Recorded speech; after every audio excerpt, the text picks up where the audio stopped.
Ya nek bandingke gedhe kowe. Lah nggih, lah panjenengan mboten seneng ingkang gedhe menapa? Ya seneng. Ning rak Ning rak pawakane ngono. ning rak pawakane Dicondro Ika dicondro. ki Ki apa? apik Ika ngene lho. Apike nggon ngendi sebutna? Lho, Lho piye? mlirik Ika. Panjenengan niku nek ya nek genah, lemu ya lemu aku, gedhe ya gedhe aku, nek karo Ika padha karo orang nganggo kasur lho. Kok tekan kasur barang. Lah nggih panjenengan nek nggih mengke nek ajeng nikah, nek ajeng bebrayan, nek nggih bubuk mboten. Ya kala-kala. Lah nggih nek nggih nek kalih Ika rak ya cilik to. Apa jenengan marem? Lah ya ning rak jeneng katresnan ki rak ra iso dipeksa to, Tet. Lah nggih ning mbok jenengan mang delok, mosok ayune kaya ngene kok ya ora gelem. Lah apa kowe gelem apa piye? Nah, rak tenan to. Kula rak nggih gelem to nggih. Ah pemain kok ora tetek ki ngopo lho. Men pramen apa terserah kowe arep golek kanca sapa. Ya. Sapa? Sing arang sing wis arang. Heeh. Ayo Kin, solikin. Penyakitmu kudu tok lawan kowe ya. Ora usah wedi. Ngono ya mah iya. Awan waras kok anggere arep mangkat nyambut gawe kok masuk angin. Kuwi ming psikismu sing kena kuwi. Iya.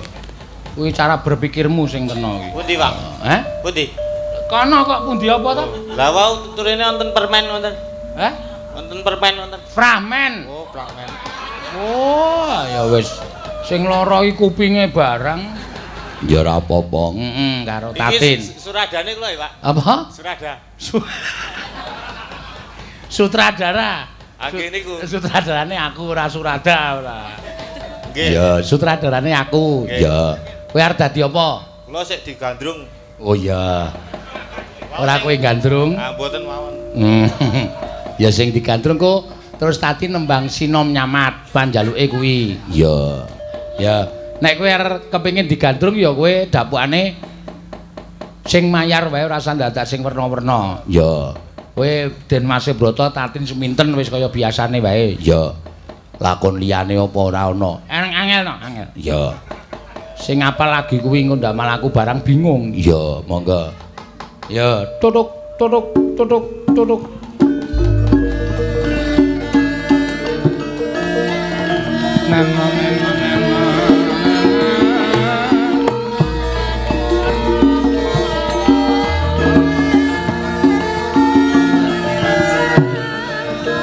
Tutuk tuk tuk.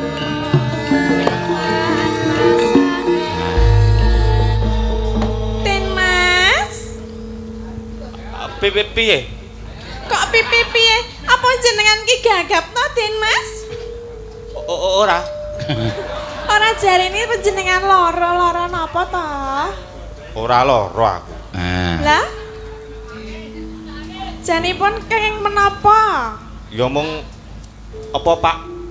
Lah Psikis. apa kok anu, pokoke alasan to. Kowe iki mengkon mikir angel, aku ming mergo awakku rada lungkrah ngono wis wangun kok ketoprak kok takon sutradara iki iso dibandemi wong delok kowe. Oh. Oh, piye?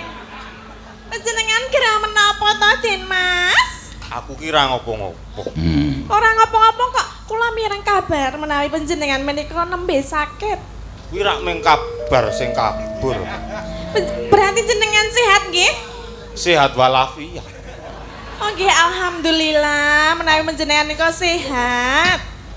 Alhamdulillah. Den Mas, Piye? saestunipun kula menika ajeng omong. Apa?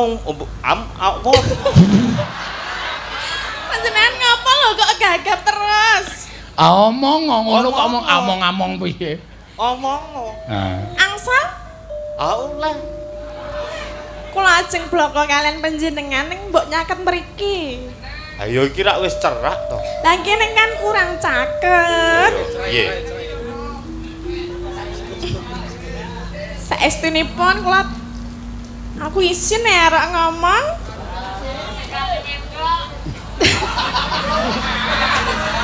Piye kok? Den Mas, Lendas-lendus ki. Piye? Kula menika Kowe ngopo? tresno kalian panjenengan lho, Den Mas. Tresno karo aku. Inggih. Ora aku alik kok. Kok ora kuwale panjenengan nggih tresno kalian kula? Ora. Loh, pripun to Den Mas menika lho? Ha iki ceritane aku kudu ora tresno karo kowe. Heeh. Aja ngomongke cerita ngono kuwi kok. Ketoprak kok ngomongke cerita. Yo Pak yo. Heeh. Mbok Kowe- purun. Kowe kaget no ya, muni. Lho. Aku tresno karo kula tresno panjenengan. Mulai langsung muni. Minten. Ngono dadi Siap. kanu dramane iki kecekel baleni Tin, baleni. Baleni, Kula Tin. tresno karo panjenengan langsung muni. Minten. Ngono ta kaget ora kok. Den Mas. Sejatosipun kula menika tresno kalian panjenengan. Mo, minten. Nah, apik iki semua. Lah napa kok sajakipun kaget? Kok iso kowe ngomong tresno karo aku? Lah nggih nika perentul saking ati kula lho, Den Mas. Merentul. Nggih. Gon ngendi? Nggon mriki lho, nggen mriki. Ngono ya. Subroto kok cengengesan. Nggon mriki. Iya ning aku ora iso nampa katresnanmu. Lah kenging menapa to, Den Mas, kok mboten saged? Aku kuwi wis duwe Pacangan. pacangan.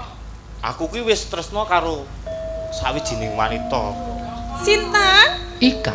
Ika. Kok panjenengan tresno kalian Ika? Oh, nek Wis iki ora apa-apa. tenan nek iki. Asline jeneng. Tenan. Kowe gelem ora Kak? Ora. Ah ya wis. Nah gelem ya wis. Tak omongi, cempluki jenenge asli Ika. Wis tak telusur ning kono ning. Sejarah ketoprak kono jenenge asli Ika. Dadi bener kuwi ora apa-apa. Bener. Ra apa-apa tresno iki ra apa-apa. Mbok jenengan ampun damel gelone wong wedok lho. Lho. Ora kok aku gawe gelo atimu. Ning umpama kowe iki tresno karo aku, gek aku kamangka wis tresno karo Ika. Yo Kak. Lah menapa panjenengan mboten iso bandingke antarane kula kalian Ika? Yo nek bandingke gedhe kowe. Lah nggih, lah panjenengan mboten seneng ingkang gedhe menapa? Yo seneng. Ning Lah rak kok Ning rak pawakane ngono. ning rak pawakane Dicondro Ika dicondro. ki ki apa? apik Ika ngene lho. Apike nggon ngendi sebutna? Lho, Lho piye? mlirik Ika. Panjenengan niku nek ya nek genah, lemu ya lemu aku, gedhe ya gedhe aku, nek karo Ika padha karo ora nganggo kasur lho. Kok tekan kasur barang. Lah nggih panjenengan nek nggih mengke nek ajeng nikah, nek ajeng bebrayan, nek nggih bubuk mboten. Ya kala-kala. Lah nggih rak nggih nek kalih Ika rak ya cilik to. Apa jenengan marem? Lah ya ning rak jeneng katresnan ki rak ra iso dipeksa to, Ten. Lah nggih ning mbok jenengan mang delok, mosok ayune kaya ngene kok ya ora gelem. Lah apa kowe gelem apa piye? Nah, rak tenan to. Kula rak nggih gelem to nggih. Ah pemain kok ora tetek iki ngopo lho. Kowe nek yo muni tetep aku ora iso ngono. Lah iya tetep aku Lah iya dengkulmu mlocot. maksudku kuwi ngene. Dadi Apa? umpamane kowe iki tresno karo aku, Inggih. apa ya kowe gelem tak wayo? Wah, lho kok Kok teku lah. diwayu Lah nggih? mula kuwi lho. Pikiran kuwi. Nek gelem rak lumayan. Lah napa panjenengan mboten saged milih salah setunggal? Apa kudu loro? Lah wong aku sing ditresnani ya bebas to. Lah nggih mbok dijajal sik tresno karo aku perkara karo Ika mengko. Dijajal. Heeh. Tenan. Iya. Kayak jajal ya, Pak. Pak, Hah? kayak jajal. Aku melu. Aja ora gelem Den Mas Broto ki tetek kok ya. Aku tetep ora gelem. Aku tetep ora iso. Aku tetep ora iso. Kepiye-kepiyekno. Kepiye-kepiye. Aku tetep ora iso. Aku tetep ora iso. Tresno kuwi ora iso Tresno kuwi dituku Ora kena dituku nganggo apa wae. nganggo apa wae. Lah kok sik omong aku terus kan. Heeh ya. Nanging Ijolan wae apa, Pak? Mah Tin Mas. Nanging tresno menika jalaran saking kulino lho. Ora mesti. Lah nggih mestinipun nggih ngenten niku. Omong ah. Piye? Jenengan kok nek wis kulino karo aku, kaya iso dadi seneng karo aku, yuk gelem karo aku nggih. Lah ya coba. Lah kleru meneh. Emoh kok lah ya coba, lah ya coba. Coba. Memanismu. Iya.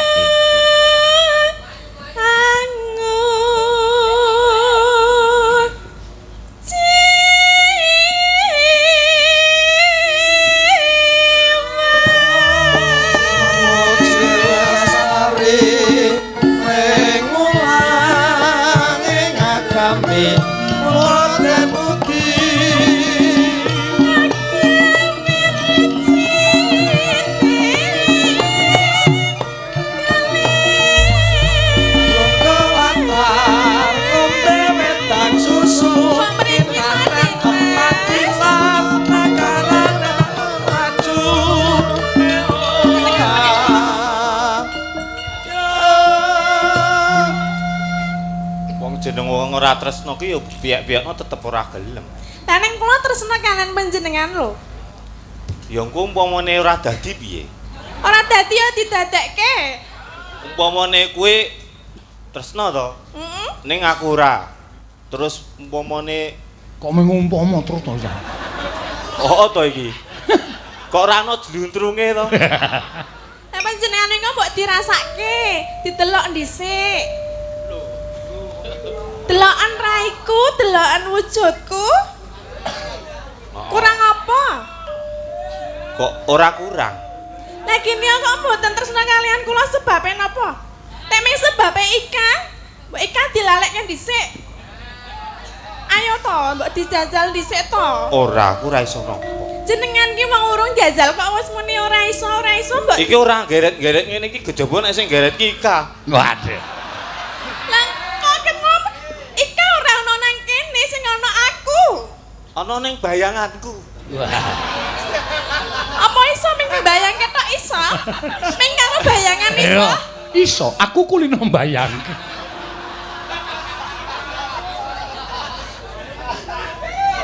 Pokoke aku ora iso. Hei. Hei. Apa Den Mas? Aku lagi takon cakepan lali e. Iya, takono.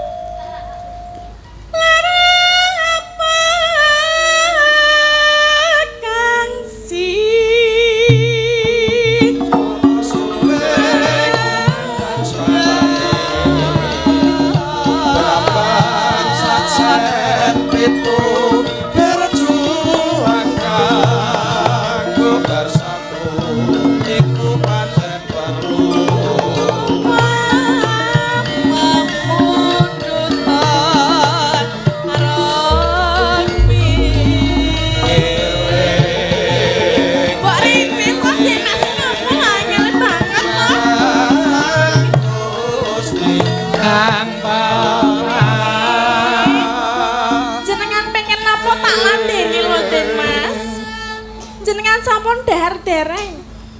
Wis. Dahar kalian apa? Karo telo. Kok dahar kok telo ki piye to? Duwe ku telo.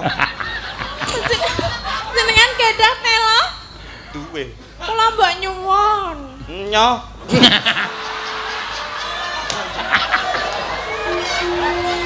Wow. Den Mase Broto krocok mbendo. Kok mengenyon juan. Yo.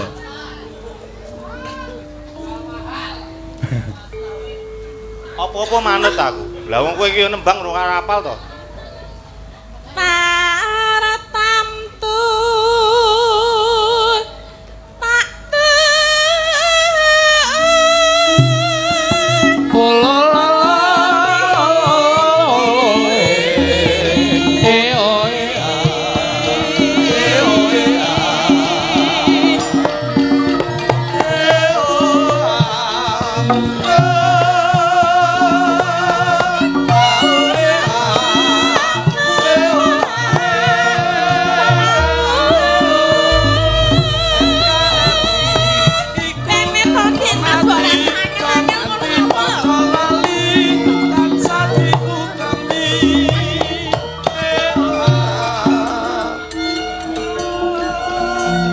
gadah jeruk lho Den Mas. Panjenengan nak dereng nate dahar jeruk to? Nek jerukmu urung. Lah menika kula gadah jeruk panjenengan purun. Ya gelem wong. Wah. Gelem saestu? Gelem. Oh nggih, kula dulang nggih. Duncekke. Ayo Kula jeneng. oncekke. Wong sing jeneng rayu ki mesti kudu nganggo diuncekke. Menika Den Mas. Kowe iki rak ra edan to, Ten? Lah napa to? Lah wong kaya ngene kok kon mangan.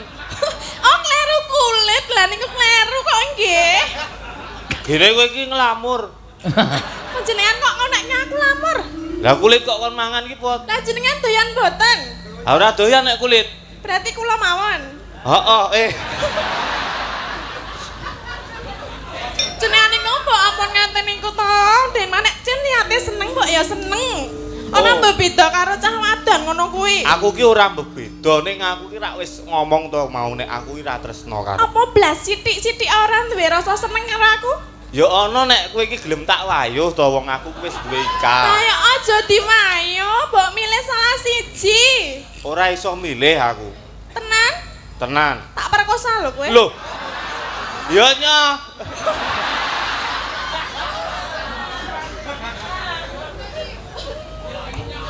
Panjenengan niku kok apa-apa nyo ning ora nyoto.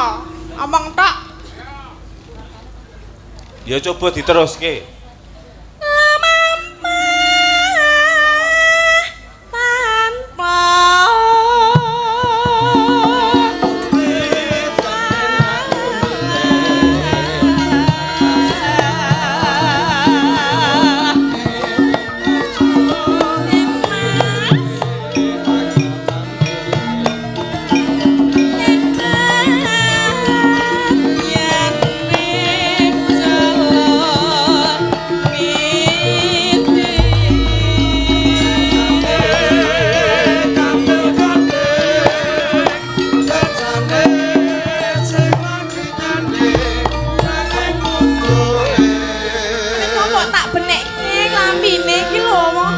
potol-potol ngene mbok tak benake.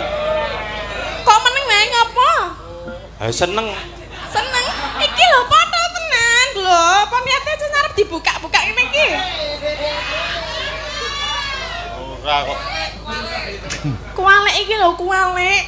Ya wis men kualik ya iso kok. Mah. Iso nganggo klambi kualik? Kowe ora mbeda aku to. Ora beda piye to, Den Mas? Aku saestu lho seneng kalian panjenengan. Lah iya kok kowe terus demok-demok benak-benake barang. Lah nggih niku nek upami kula demok jenengan asal mboten. Ora entuk Ya ora entuk. Udu muhrim. Udu muhrim. Nah. Lah yo nek wong tresno ora peduli kuwi, aku pengen demok ya tak demok. Pengen demok ya tak demok ngene iki. Sak ngarep-karepku arep demok ngene iki ya entuk to. Ngapa kok meneng wae? Ora iso piye-piye aku. Apa ora iso piye? Ya ora iso wong ora tresno kok. Mbok kowe arep ndemok ping 3 ping 4 ping 5 aku ya ora arep bales kok. Nek aku ora ditampa tresnane, nek aku edan piye? Loh. Ora apa-apa. Ora apa-apa piye? Lho, Jenengan seneng nek aku edan. Ya ora kok ora seneng. Wong aku iki ora tresno kok. Jenengan ki mung ora tresno. Mbok uang ki perlu dijajal. Ayo engko sik, urung dituku kok. Apa kudu dituku? Nek oleh pira? Lah wanine pira? Wanine pira? Slawe. Wah, kok lek murah men. Masa kaya ngene kok selawe lho ora menghargai blas. Tenang.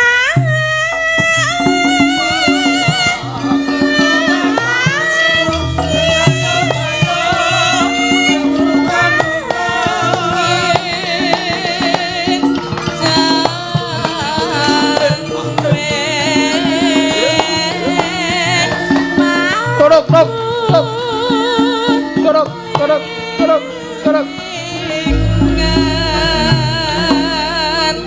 Den Mas, panjenengan menika janjane iki ora seneng ki sebabe memurgai Ika. Ora kuwi. Lah ngene napa? Ning aku pancen ora tresno karo kowe, Ten. Mbok aja omong ora tresno dijajal ngene iki mbok omong nek ora tresno ngono kuwi to. Panjenengan niku nek jenenge ngono kuwi nglanani atine wong wedok lho. Subrata Melayu. Nglarani piye? Lah panjenengan boten tresno kalian kula mesti lara. Lah wong aku ora tresno kok. Ya karepmu. Aja ngono kuwi to, Den Mas. Aku lunga minten ngono. Aku lunga ngene. Wis tok. Tok tok tok tok tok tok tok tok. Aja lunga, Den Mas. Tok tok tok tok tok. Tok tok tok. Nyoken dum-duman dhuwit sik aja ngono ya. Apik elehmu ngetoprak lumayan e. Nah. Gandeng kowe nggo priksa ya. Ya, ora lara wae. Nyambut gawe kok pikeke kae sik pemaine wedok kae ngono. Heeh. Matur nuwun nggih, Mas. Hei. Aja. Ngawur lho. Senampung ora gelem saiki arep. Wah, ngetoprak ora gelem kok bareng bubar kok arep. Cara ngendi kene? Ya arep nekat. Heeh, etok. Sapa? Wis, Mbak. Ya. Engko ndak wektune slanteng kok sing kurang diaturake nggon limbukan ya, Ngger. Ya. Ayo diteruske dhisik critane. Ayo tak derekke, Mak. Tan samar pamaring sukma.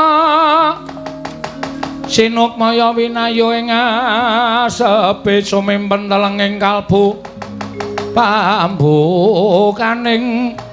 warana tarlen saking liyep layape ngaluyup pindha pesating sumbana sumusuping rasa jati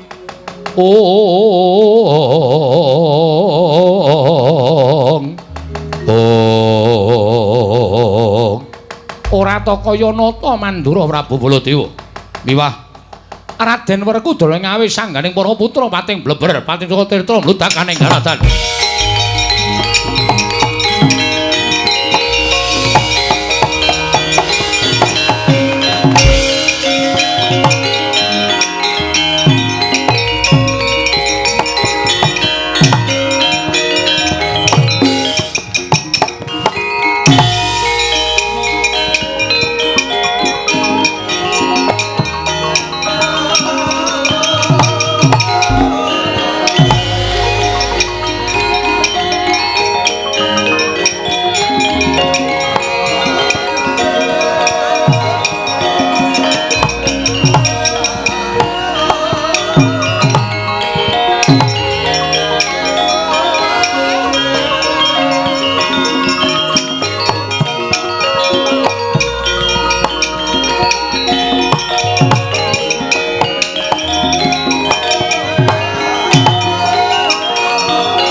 Rakyana patih undanging prawadya bala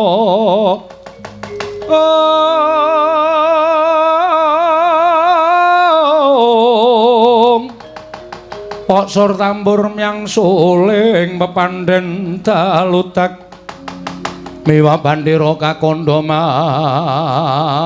warna-warna pindha Jaladhyana Sri Kawuryan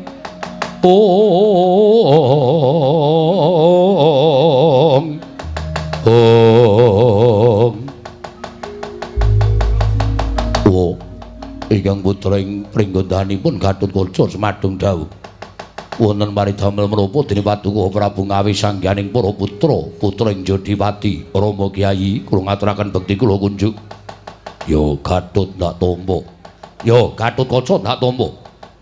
Ora bingkang putra ingkang karepipun Antarja ngaturaken sembah pangabekti kula kunjuk. Yo Antarja ndak tampa.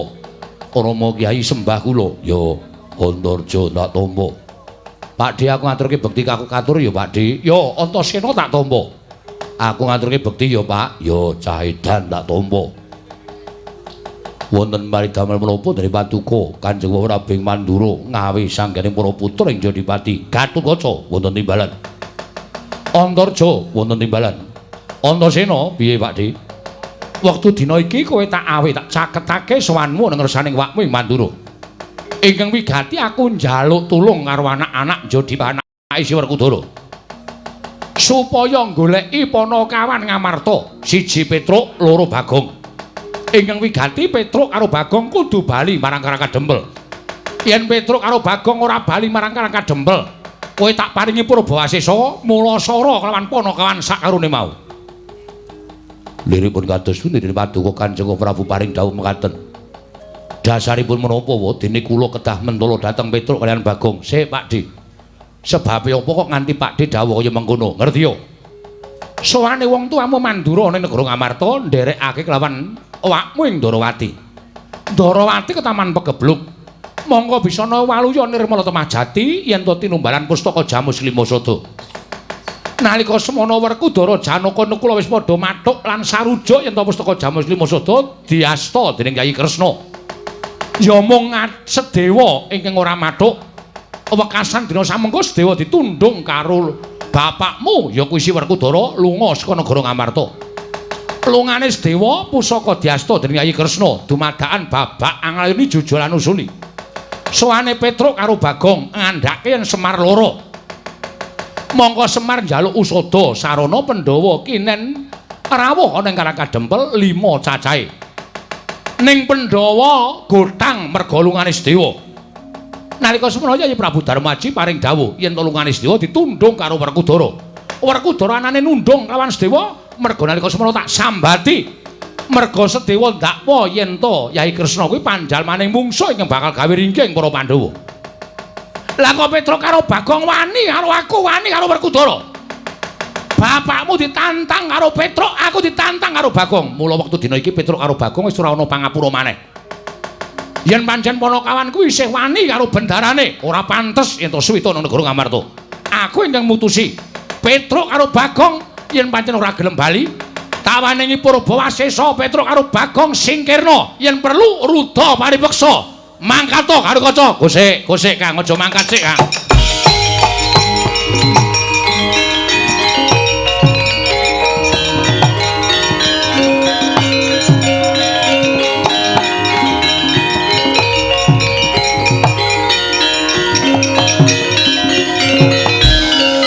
Antasena ngopo? Sik Pakde. Sampeyan dawuh karo anak-anak Jodipati, anake Bapa Werkudara, monggo. Ning nuwun sewu, perkara iki bakal tak tresih. Sampeyan kena dawuh. Ning nek pancen bener dawuhe wong tuwa, anak-anak mesti bakal bangun miturut. Ning aja njlomprongke anak-anak ngatutke dosane anak-anak karo dosane wong tuwa. Lho, dosane wong tuwa piye? Bareng tak tresih miturut critane Pakde, iki mau lupute dudu lupute Bagong karo Petruk. Ning lupute Pakde Baladewa. Lho, luputku piye? Wah, Cahedan sik meneng B, babi meneng sik. Iki tak rembug sik. Anane Pandhawa gotang sebabe mak cilikmu Sedewa ditundhung karo Werkudara. Mergane ditundhung, merga ora sarujuk yen to pustaka Jamus Limasada diasta dening Kyai Kresna. Anane ora sarujuk, dasare apa? Dasare jarene pustaka Jamus Limasada kuwi pusakaning para Pandhawa. Kuwi panguripane wong sak negara Ngamarta. Yen Ngamarta kelangan pustaka Jamus Limasada, Pandhawa bakal apes jayane. Wong sing ora seneng karo Pandhawa bakal gampang nggone gawe cintrakaning Pandhawa, gedene pati ning para Pandhawa. Kuwi bener. Kuwi bener. Tur kawula Ngamarta ki nek nganti kekilangan pustaka Jamus Limasada, uripe padha kedungsang-dungsang. Ngono. Uripe padha kedungsang-dungsang. Mula Mak Cilik Sedewa kuwi bener. Lho Mak Cilik Sedewa kuwi ngendikake yen to Siwa Ndwarawati dianggep wong sing bakal mibrili kekuwataning Pandhawa. Kuwi bener. Kanthi dasar ngendikamu mau, Mak Cilik Sedewa ora percaya marang Sinuwun Prabu Ndwarawati ya Siwa Ndwaraka. Kuwi bener. Kedung jero iso dijajaki ning atine menungsa sapa sing ngerti. Lho, lah kok malah dadi kowe ngandani karo wong tuwa? Ora ngandani, aku benerke. Wong tuwa kuwi aja dianggep bener terus. Wong tuwa iki kadang kala ya ana salahe. Ning mergo dadi wong tuwa, aku wong tuwa, kowe bocah ngerti apa? Mangkat ora? Lah ngono kuwi jenenge kowe rusak ajak-ajak dosa ngupaya kanca. Werkudara piye iki? Wah, cah mendem gamping. Ayo kowe tobonge, Gus. Malah ngunekke tobong wong tuwa. Terus Kakang Garuh Kaca Kakang Antarja tok kon mentala karo Panakawan. Kosik. Mula Kakang Garuh Kaca Kakang Antarja le budal kuwi nganggo petungan, kawit mau didhawuhi ora ndang mangkat, mergo aku ngerti atine Kakang Garuh Kaca Kakang Antarja. Kok Kakang Garuh Kaca Kakang Antarja kok mentala karo Petruk karo Bagong kuwi mbok tekan sok kapan ora bakal mentala. Mergo Kakang Garuh Kakang Antarja kuwi ngerti labuhane Panakawan Petruk karo Bagong tumrap Kakang Garuh Kakang Antarja. Ora ketang sithik Kakang Garuh Kaca ki tau tate nampa pangudange Petruk karo Bagong. Kakang Antarja ya tau tate dikudang Bagong karo Petruk. Lho, tau dimong. Nek kon mentala karo Panakawan dheweke emoh. Lah sampeyan ora tau dimong karo Petruk karo Bagong. Mula gampang nibake dawuh. Nek pancen Petruk karo Bagong ora gelem bali, ruta mari peksa. Dipeksa yen perlu tak paringi Purba Wasesa. Lah penak wae nek wong ngomong ning sing temandang ki nganggo ati, Dik. Nganggo ati wong arep temandang kuwi. Nek Petruk karo Bagong ora salah apa kok anak-anak Pandhawa kon mentala, anak-anak Jodibati kon mentala. Kon nuruti karepmu. Terus saya aku tak takon, Pak. Oh, ora usah nesu. Urung rampung le takon kowe. Oh. Bapak kok nundung Pak Lek ki ngopo? Pamanmu ora manut karo aku. Oh, sik, sampean kena ndukane Pak Lek. Nek pancen Pak Lek ki salah. Ning Pak Lek Sedewa ki bener nggondheli pustaka Jamus Lima Sada. Mergo tekan jaman napa wae, pustaka Jamus Lima Sada ki aja pisah karo Pandhawa. Kuwi salukane kaya ngono kuwi. Nek nganti pisah Pandhawa cilaka. Wah. Kresna kakangku gedhe labuhane tumrap Pandhawa. Oh, dadi wong labuh ki itung-itungan. Heeh. Wong labuh ki itung-itungan. Terus ana ngendi dununge salukaning piyai sepuh sing ngandhake nek tanganmu tengen ngulungke tanganmu kiwa aja weruh. Wong ki nek tumindak becik karo wong liya kuwi aja duwe pamrih. Diwales kabecikane aja. Nek cara kaya ngono kuwi nggonmu mbelani karo wong liya kuwi ora tulus lahir batin. Nggonmu sedekah ora ditampa dening ngersani Gusti. Paham? Setan. Wong tuwa malah diulang. Aku ora mulang ning aku ngomong karo bapak. Wong tak andani ya Pak sing jeneng wong tuwa kuwi ora selawase bener. Ora. Wong tuwa iki ya kok sok-sok salah. Ning mergo nggone le tuwa terus sing enom dikon ngalah. Ning jane penemune salah.